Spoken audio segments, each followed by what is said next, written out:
I can put you in touch with the South office, and they could probably answer further questions. Mr. Lee. Sure. I would just want to say on that, yeah, I did email them yesterday with questions I have not received any response to yet, just for the record. But what I wanted to ask you is, it seems like he's asking OIOS to look at these two foundations, but in the indictment, there's direct information about the Secretary, about Ashe and Lorenzo dealing directly with the Secretariat. I'm referring to the document, the GA document that was revised for technical reasons to add in the name of the Macao Real Estate Company.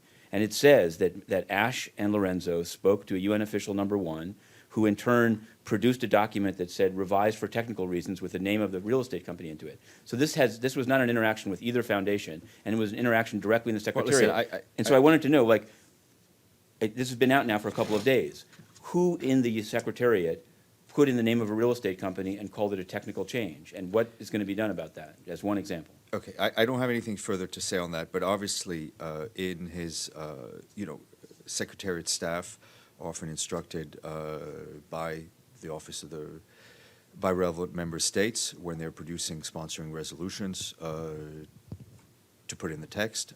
That's what the Secretariat does. Nothing was done at the behest of, nothing was done by UN staff.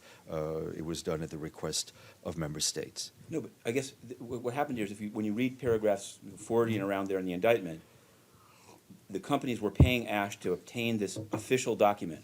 And once the number was assigned, A66748, then they called somebody in the UN staff and said, can you reissue it with the name of a real estate company into it, which it seems like in the first instance, maybe it wouldn't have gotten a number if it had the name of a company in it. So it's a very listen, I think those what is contained in UN documents produced by member states is for member states to decide. And I want to ask you, there's another, because is this the full, I wanted to ask you about the South Awards, for which DPI sent out a press release as if it were a UN thing, that involved... I think there was a mistake. Okay, that involved Mr. Lorenzo, now indicted, et cetera. And I wanted to know, what was the relationship of the UN to that event? I know that the head of DPI attended. I know that the brochure that they put out has an enormous Ban Ki-moon and, quote in it.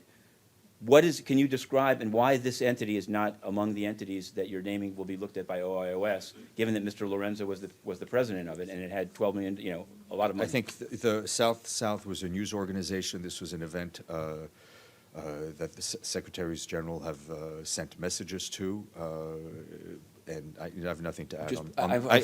Matthew, I will. They say awards is different than news. Just to defend the news people, they say this is a separate I'll come back to entity. Yes. Mr. Lee, and then go. Questions on Burundi and DRC, but there's two follow-ups to things that you said. You'd said that there audits are performed of PGA accounts, and in the indictment there are repeated references to John Ashe saying, put the money in my PGA account, and then it says the money was immediately removed to his personal accounts. So are you, I guess I want, maybe from the podium you can't say it, but are these accounts described as PGA accounts audited? I can't comment and analyze what is in the document released by the U.S. federal authorities. They may use different terminology, and I can't comment on that.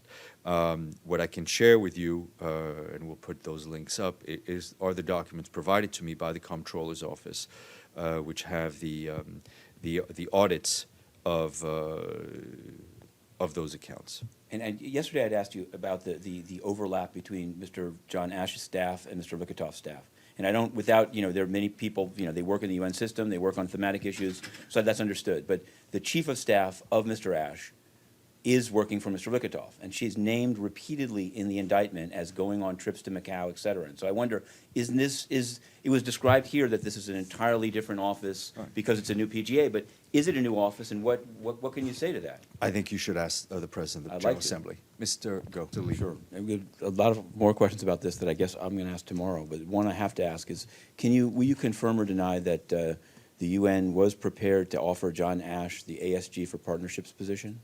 The rule for appointments is much like the rule for travels. Unless it's announced, it's not official. I'm not going to comment on what was considered or not considered. Okay. I want to ask you on DRC. I learned yesterday that there was a meeting of DPKO and DFS concerning the alleged death of a civilian outside Pinga by helicopter gunships run by the Force Intervention Brigade, 76 rockets, 400 rounds of ammunition, and that ultimately it was determined that there was a gun near enough the civilian to justify it. But I'd like to know, when are events like this reported either to the Security Council or to, I don't know, OIOS?